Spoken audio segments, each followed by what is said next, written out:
On your mat, top of your ब्याटमा बस्नुहोस्। 2 step पछाडि राख्नुहोस्, दुईटा आफ्नो यस्तो खुट्टाको 2टा स्टेप पछाडि त यतिको। नमस्कार पोजिसनमा। ओके, स्टार्ट भयो।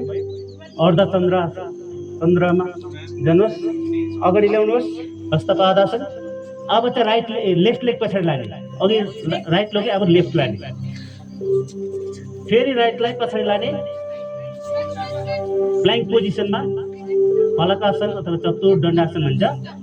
लाइ डाउन, यसरी बस्नुहोस्, घुँडालाई मिलाइ, चिनलाई पनि यसो गर्नुहोस् है। फेरि भुजङ्ग आसनमा आउनुहोस्, यसरी smile face, smile face. Okay, downward facing डगमा आउनुहोस्, यसरी सी योर नेभल रिजन। फेरि लेफ्ट लेग अगाडि, लेफ्ट लेग अगाडि, राइट लेग अगाडि, यस्तो जानुहोस्। फेरि आएर सिम्पल छ।